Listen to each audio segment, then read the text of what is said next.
నీ వల్ల కాదంటే నేనే ఆ శ్రీవల్లిని చంపేస్తాను. అంతేకాని బావని మాత్రం వదిలిపెట్టనమ్మా. నాకు వదిలిపెట్టవే. నా పేగు తెంచుకుని పుట్టిన బిడ్డ కోసం ఈ మాత్రం చేయలేకపోతే ఇక నేనెందుకు? పగను నాకు వదిలేసి ప్రేమ సంగతి నువ్వు చూసుకో. ఏదో ఒకటి చేసైనా సరే ఓ శ్రీవల్లిని జైల్లోకి బావ నీ ఒళ్ళోకొచ్చేలా నేను చేస్తాను.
హ్యాపీయా?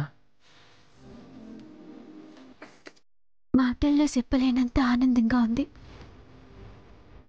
ఈ రోజు కోసం ఎన్నాళ్ళుగానే ఎదురు చూస్తున్నాను. అత్తయ్య ప్రేమని పొందటం నిజంగా నా అదృష్టం. తన కోసం నా ప్రాణాలు ఏమన్నా ఆనందంగా ఇచ్చేస్తాను. మరి ఇంత ఆనందాన్ని నీ దగ్గరికి తీసుకొచ్చిన ఈ శ్రీవారికి ఏమి ఇవ్వవా? ఇవ్వడానికి చాలా ఉంది. ఏంటో అది? మీరు కళ్ళు మూసుకుంటేనే చూడగలుగుతారు. సరే, నువ్వే మూసే. బయటికి కనిపించరు గాని మీలో చాలా విషయాలున్నాయి.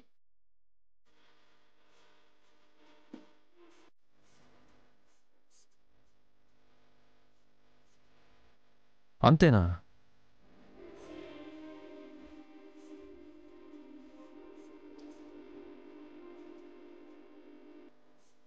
అంతేనా?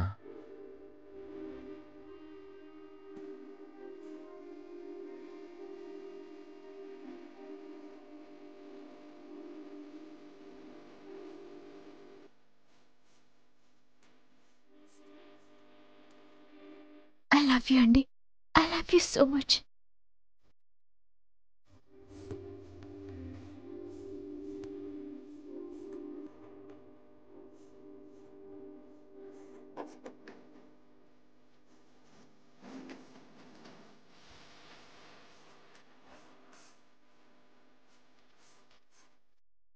శ్రీవల్లి, చిన్న నువ్వు డిన్నర్కి రండి. వస్తున్న అత్తయ్య గారు రండి.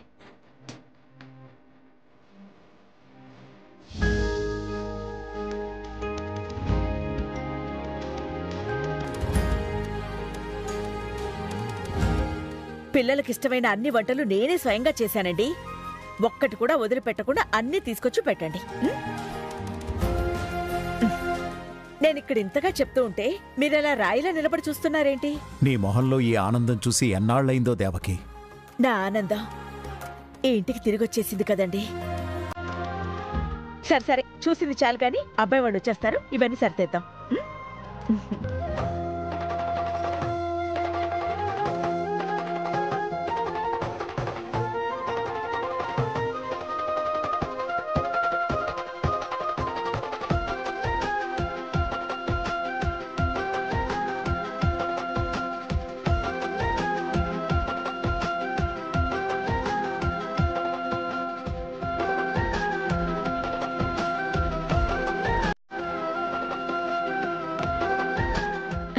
ఏంటి అలా చూస్తున్నారు? కూర్చోండి. శ్రీవల్లి కూర్చోమ్మా. చిన్న కూర్చో నాన్న. మీరు కూర్చోండి. సత్య, మంజరి కూర్చోండి. కూర్చో సత్య. అత్తయ్య మీకెందుకు శ్రమ? మీరు కూడా కూర్చోండి, నేను వడ్డిస్తా. లేదు, ఈరోజు నా చేత్తో నేనే స్వయంగా వడ్డిస్తేనే కాని నాకు తృప్తిగా ఉండదమ్మా. కూర్చో. కూర్చోమ్మా, కూర్చో.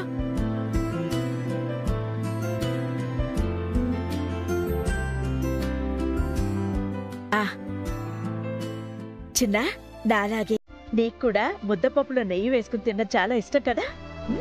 ఇదిగో నీకోసం చేశాను.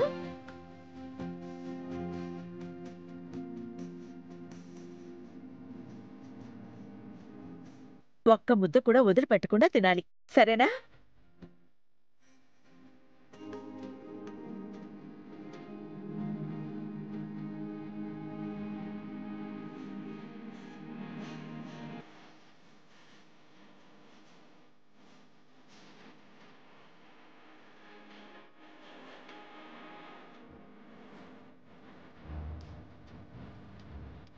శ్రీవల్లి, నువ్వు ఈ గుమ్మడికాయ కూర తిన్నావంటే పనసకాయలాంటి పండంటి బిడ్డ పుడతాడు. నీకోసమే చేశానమ్మా, మొత్తం నువ్వే తినాలి.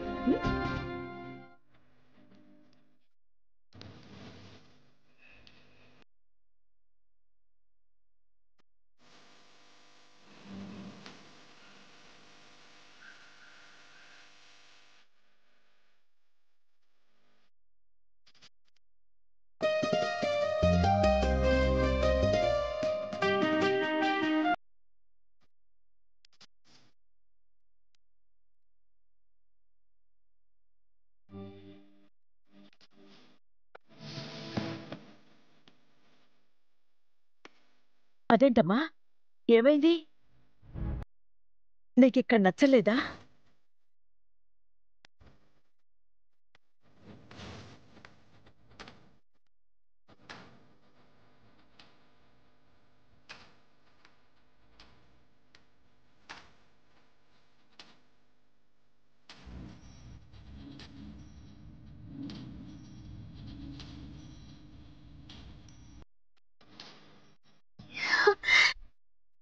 శివని, ఏమైందమ్మా?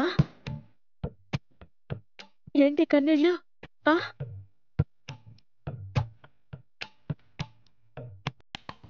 పచ్చని చిలుకలు తింటుంటే పాడే కోయిల వింటుంటే లోకమే ఆనందానికి లోకంలో కన్నీరింక చదువు. పచ్చని చిలుకలు తింటుంటే పాడే కోయిల వింటుంటే లోకమే ఆనందానికి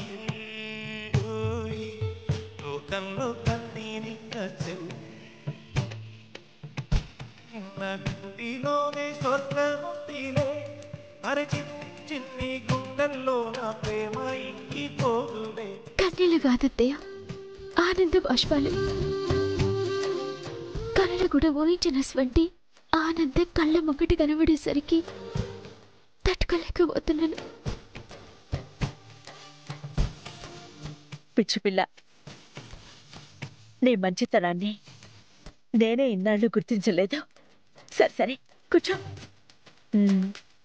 తిను.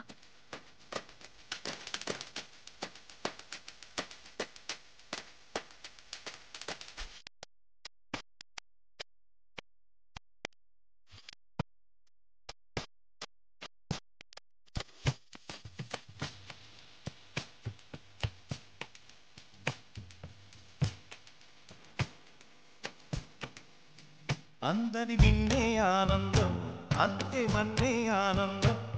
అరే భూమిని చీల్చుకుపుట్టే పచ్చని పసినికి ఆనందం, మచ్చుకి ఎండే ఆనందం, వాపుకి వానే ఆనందం. అరే ఎండకి వానకి రంగులు మారే ప్రకృతి ఆనందం, బ్రతుకే నూరేళ్ళందం, బ్రతుకే. ఏంటొదినా, అన్ని ముద్దల కోడలకేనా, కొడుకుకు లేవా?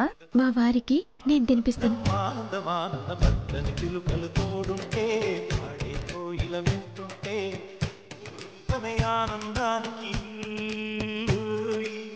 లోకంలో కన్నీరింక చల్లి.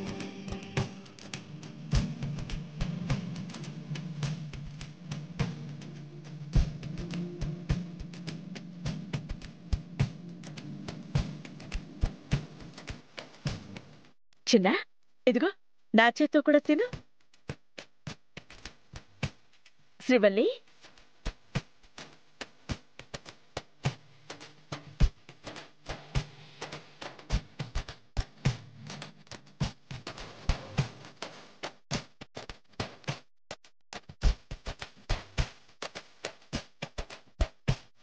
అందం ఓ ఆనందం, బంధం పరమానందం, చర్య ఇతరులకై కనుజారి చాలు నాకు. తోడుంటే వద్దు. కోయిల వెంటుంటే లోకమే ఆనందానికి, లోకంలో కన్నీరిక పచ్చని చూడలు వింటుంటే, ఆడే కోయిల వింటుంటే లోకమే ఆనందానికి, లోకంలో కన్నీరిక తిను.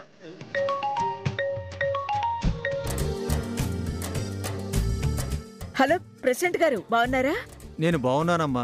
మీ కొడుకు కోడలు దూరం అయిపోయి మీరు పుట్టెడు దుఃఖంలో ఉన్నారని పొద్దునే పేపర్ చూసి తెలుసుకున్నాను. అయ్యో, ఏం బాధపడకండి. ఇప్పుడే పిల్లలు ఇంటికి తిరిగొచ్చేశారు. మీ ఇంట్లో ఈ కలతలన్నిటికి కారణం ఆ రోజు సగంలో ఆగిపోయిన పూజేనమ్మా. రేపు పౌర్ణమి, మంచి రోజు.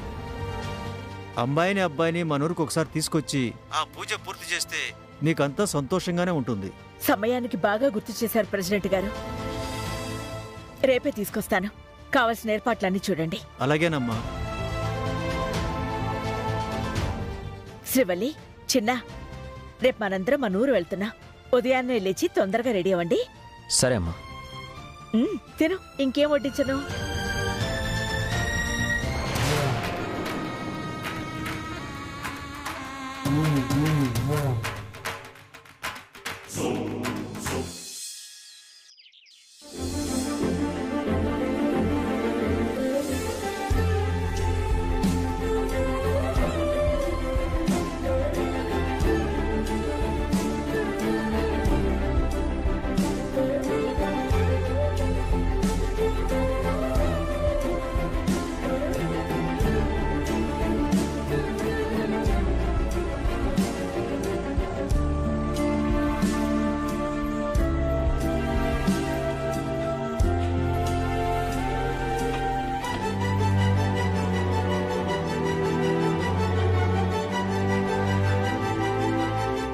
నీకెందుకమ్మ శ్రమ? గుళ్ళో అమ్మవారిని అలంకరించడం పుణ్యమే గాని శ్రమ కాదు మేడం. మేడం అంటూ ఇంకా నన్ను పరాయిదాన్ని చేస్తున్నావా? అత్తయ్య అని పిలవచ్చు కదా.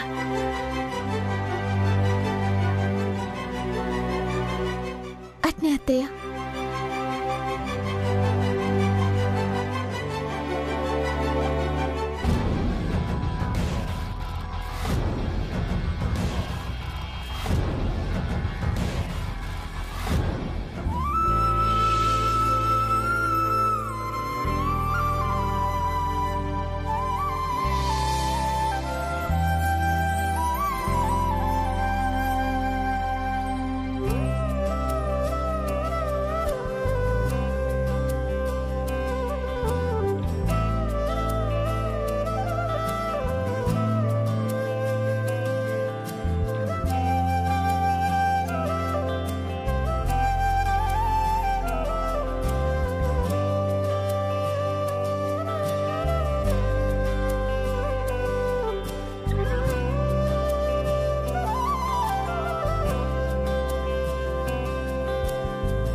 మంజరి, మీరేంటి ఇంకా రెడీ అవ్వలేదు? మీరు పదండి వదినా, మేము వచ్చేస్తాం. అదేంటి, అందరం కలిసే వెళ్ళాలి కదా. కొంచెం పనుంది, అది చూసుకుని మేము వస్తాం అత్తయ్య.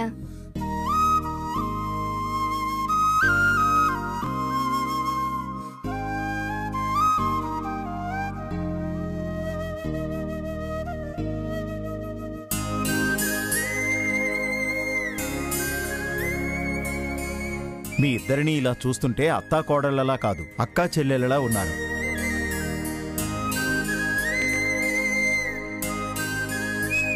నన్ను చిన్న పిల్లలా కూర్చోబెట్టి రెడీ చేసింది నా కోడలు. మీరిలా ఉంటే చూడాలని ఎన్నాళ్ల నుంచో అనుకుంటున్నాను. ఇన్నాళ్ల కుదిరింది. సరే, ఇంక బయలుదేరదామా? పదండి పదండి, పెందలాడే వెళ్ళి అక్కడ కావాల్సిన ఏర్పాట్లు చూసుకోవాలి. మంజరి, మీరు కూడా త్వరగా బయలుదేరొచ్చేయండి. అలాగే వదినా. అవును, చిన్న ఎక్కడా? నేను రెడీ అమ్మా. సరే, మనం బయలుదేరదాం. రండి. పదండి. రమ్మా.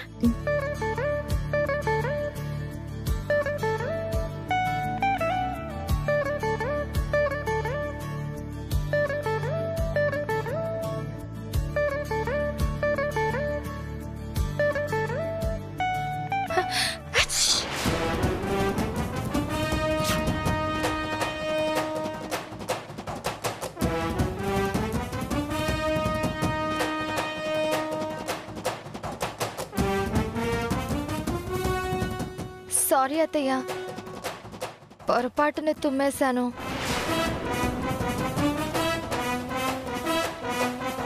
అప్పటికే కంట్రోల్ చేసుకుందాం అనుకున్నాను, కుదరలేదు. పొరపాటున తుమ్మితే అది తప్పు కాదు, కావాలని తుమ్మితేనే అది తప్పు.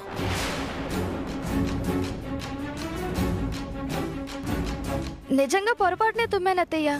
శుభమా అని పని మీద బయలుదేరేటప్పుడు ఎవరైనా తుమ్మితే ఒక్క క్షణమైనా కూర్చుని బయలుదేరాలి. లేకపోతే వాళ్ల మనసుల్లో చిన్న అశాంతి ఉంటుంది.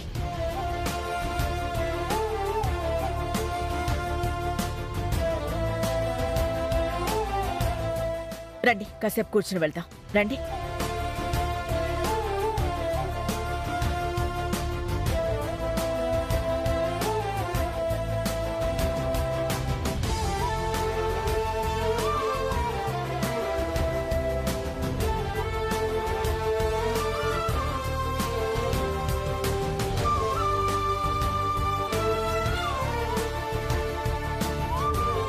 చదువుకున్న దానివి, నీకిలాంటి మూఢనమ్మకాలేంటొదినా? పెద్దవాళ్ళు చెప్పిన మాటల్లో శాస్త్రం ఉంటుంది, వాటిల్లో అర్థం కాని అర్థాలు ఇంకేవో ఉంటాయి. అది మూఢనమ్మకం అని ఎందుకు అనుకోవాలి? పెద్దల మాటని గౌరవించడం అనుకోవచ్చు కదా.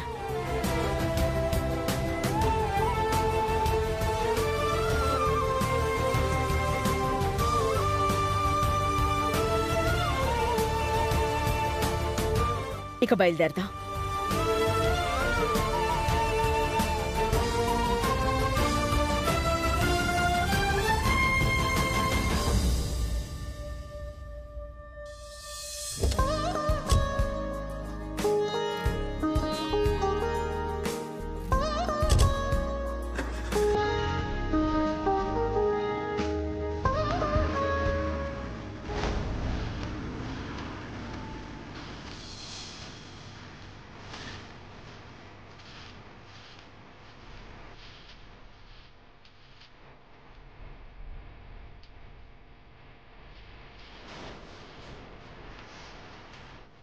ఆలోచించింది చాలు, వెళ్దామా?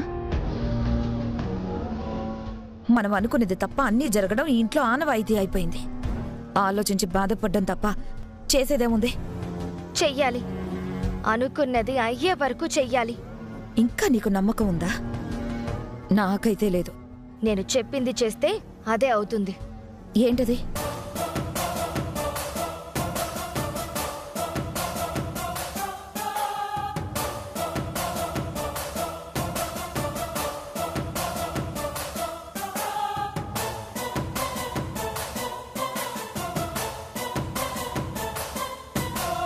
నువ్వు నాన్న ఆస్తి కావాలి అనుకున్నారు, నేను మాత్రం బావ నావాడైతే చాలనుకున్నాను. అదృష్టం ఆమెడు దూరం నుంచి అట్నుంచి అటే పోతుంటే నువ్వు అనుకున్నదైనా మేమనుకున్నదైనా ఎలా జరుగుతుంది? చెప్పింది చెప్పినట్టు చెయ్యమ్మా. ఎలా జరగదో నేను చూస్తాను. సామ్రాట్ గురించి నువ్వు మరీ ఎక్కువ ఆలోచిస్తున్నావేమో. మనసులో ఇష్టం అనేది పుట్టాక మనం చచ్చే వరకు అది చావదు. నాకు బావ కావాలి. తన కోసం చావనైనా చస్తాను, కానీ ఎవ్వరి కోసమో బావని వదులుకోను. ఈరోజు గుళ్ళో బావ నా మెళ్ళో తాళి కడతాడు. కట్టేలా చేస్తాను. ఆ నమ్మకం నాకుంది. కాకపోతే ఒక్కటి, బావ నా మెళ్ళో తాళి కట్టే వరకు శ్రీవల్ని ఆ చుట్టుపక్కల కనిపించకుండా నువ్వే చూసుకోవాలి. సరే, కాని నువ్వు అనుకున్నది జరిగిన ఆస్తి మనదేగా. మా వల్ల కానిది నీ వల్ల అవుతుంది. సరే, నువ్వు చెప్పినట్టే చేద్దాం. ఈరోజు బావ నా మెళ్ళో తాళి కడతాడు. అది ఫిక్స్.